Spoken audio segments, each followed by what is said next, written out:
make the right reads. He really struggled during the preseason. His defense was a little shaky. He didn't shoot the ball well. How do you, from your vantage point, go from what he did during the preseason to then playing great Wednesday and Yeah, well, it's more than just the games too. It's what a guy does in practice every day, and you guys don't see that, but obviously we do, and so we see the progress in practice. Usually, if you practice well, you're going to play well. He's gotten a lot better offensively and defensively. But a big part of that is, I think, him getting comfortable with his teammates getting comfortable with him. So his attitude's been great. Just keep working. I was asking about floaters the other day, and I was curious. Like, you guys are constructed to go at the rim all the time, especially with your perimeter players, and that can lead to more transition opportunities going the other way when you miss too, right? Because you have guys down low. How do you coach the ways when, like, a guard, Brunson, for example, goes to the rim, and you got a ball handler flying back the other way because you missed it, and Brunson's the last one there? How do you coach matching up in transition? Well, you don't have a man. It's just like when you talk about pace offensively, whose responsibility? Well, it's the team's responsibility. Same thing in defensive transition. Who's responsible to protect the basket? Well, it's the team. You don't have a man. You've got to protect the basket first, right? And then you fill as everyone gets back. And so it's a team responsibility. And if someone's penetrating, and I don't absolve the guards, that's great. You penetrated, and that's what we want. We want you to put pressure on the rim. But you also have the obligation and responsibility to get back and protect the basket. And the way everyone's playing now, if one guy or two guys are slow getting back, the same thing. Your smalls are usually protecting the basket. If your bigs are jogging, there's going to be a problem. Now you're going to give up either the layup or a wide open three. And so you need all five guys committed to sprinting back. And you got to do it not some of the time, but all the time. And that's what I mean about commitment to winning. There's a lot more to the game in winning than who scores how many points. Your commitment to sprint back every time, like a lot of people don't look at that, but the players know that that's a big part of winning. Taking the right shots, big part of winning. Pushing the pace, big part of winning. Move without the ball, big part of winning. There's no stats being kept for that, but that's what you want guys that have, and that's what I think Jalen has brought to our team. He does all those little things that make your team function well. Jalen's got such an interesting game because, like, they say like all big men want to be guards. Like, he's like the only guard who plays like a big man. Right? Well, I always felt this way about footwork. The footwork is the same, whether it's in the on the perimeter or in the post, and I think he's mastered all the fundamentals of the game. He's got a great pivot game. He's got a great footwork game. He's got a great float game. He scores at all three levels, and he knows how to create value shots. And I think that's a big part of it. It's, okay, how do you create great shots for your team? And he has a great understanding of how to manage the team and manage the game. What do you mean the footwork is the same? What do you mean by that?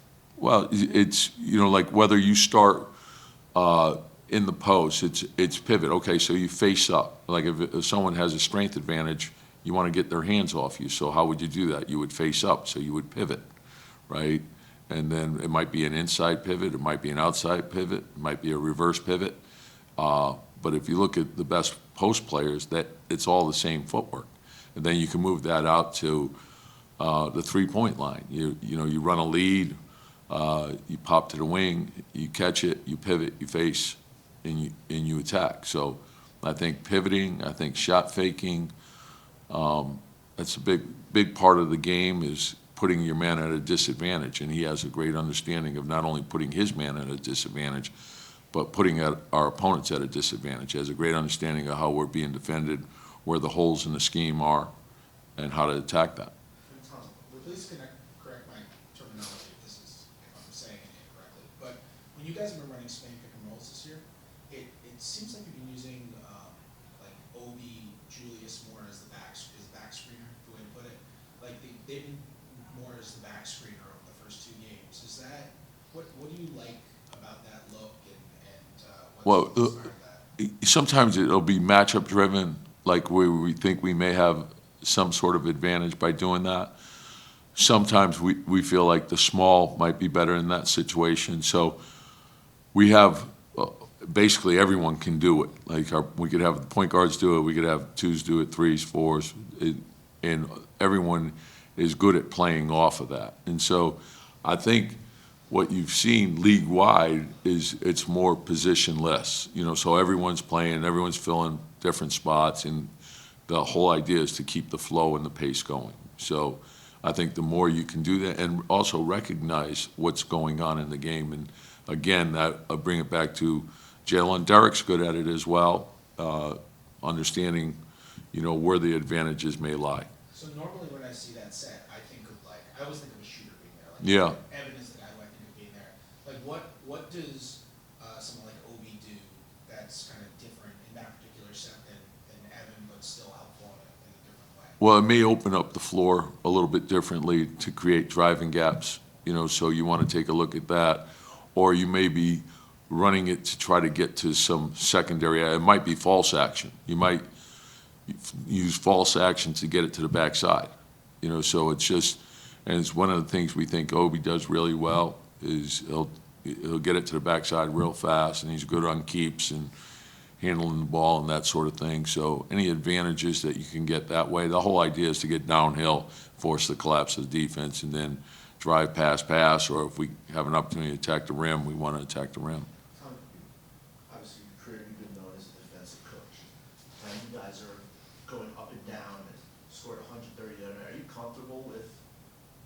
Yeah, I know how it works in this league. It's like everyone wants to put you in some box, right? You're an offensive guy, you're a defensive guy, you're a player development guy, whatever it might be. I just want to win, whatever gives us the best chance to win.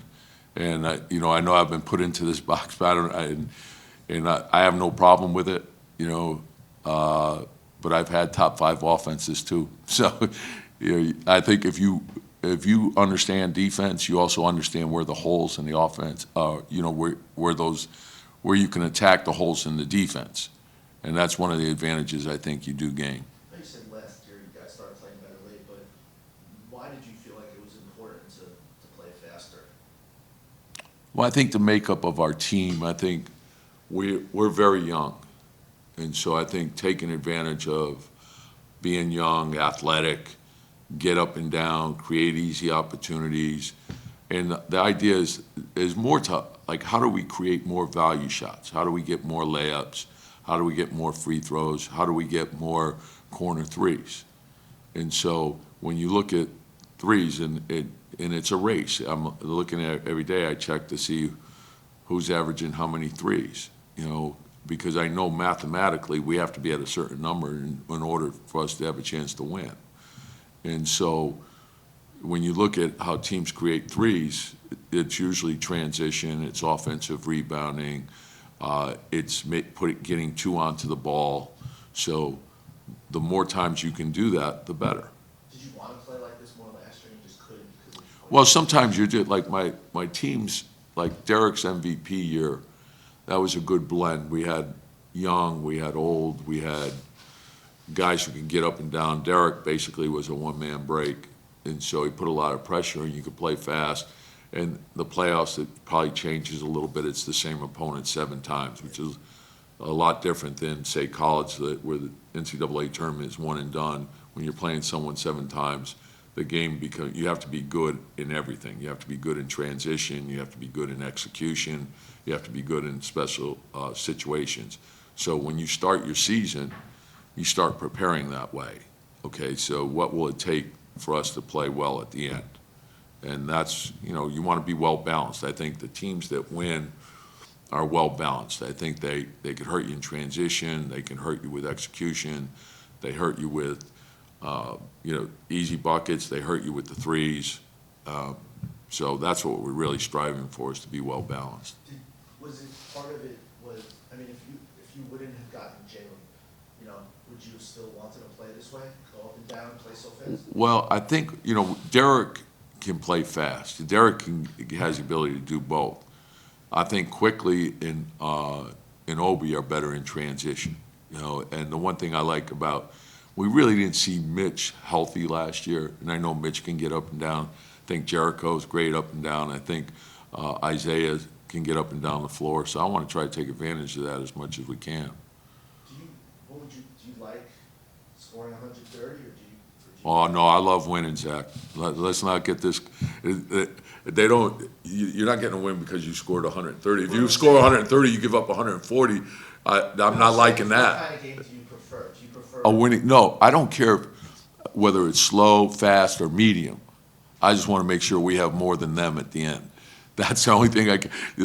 I think people get lost in, okay, well, we want to be this. Well, no. What gives you the best chance to win? I think that's the most important thing. I always say, you guys have heard me say, for me, net rating is the most important statistic there is. What was the player's reaction?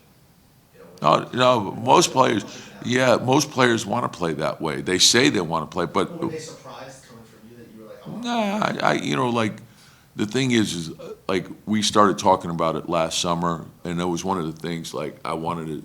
This past summer, you mean? Yeah, with Julius in particular, I think his versatility, he's power and speed, and I think he can get up and down. He had a great one in the last game, just flying up the floor, and I think just trying to get him some easier buckets, and use your versatility. So you score different ways. Don't always have the ball. And he's done a great job of not only racing it up, but creating movement, getting off it and creating movement for us. And I think when you do that, it gets your team in motion. So I think that was part of it, and just seeing, again, where when I took the job, I saw where we ranked in terms of three-point shooting. So the first thing was right now we're not giving ourselves a chance to win because we were at such a deficit. We didn't take enough, we didn't make enough, so that was the big thing. Let's close that gap.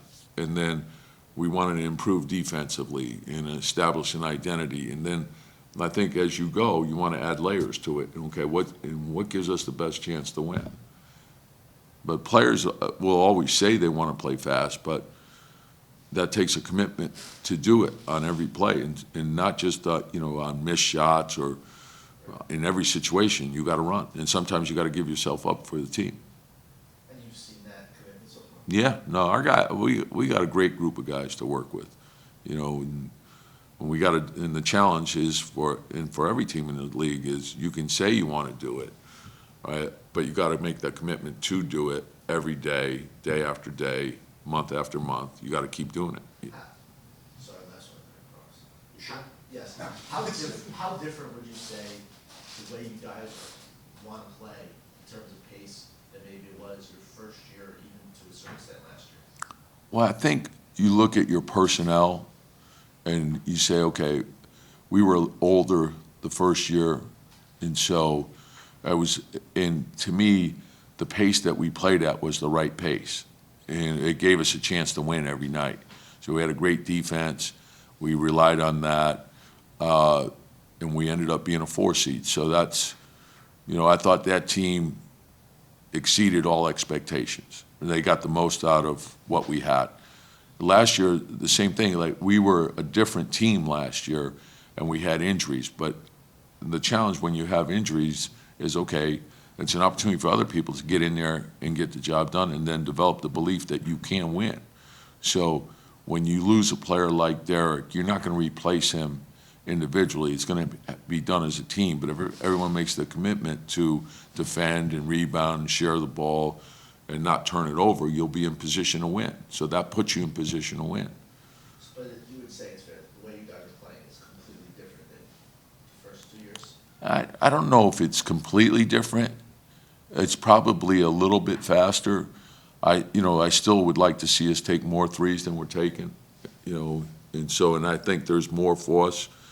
But I also, I don't want us to lose the balance of being great on defense, and that's the challenge. Is you have to be strong on both sides of the ball, and you have to be strong in special situations.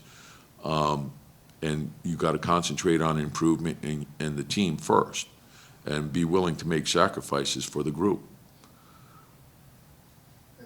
Yeah, thank you, guys.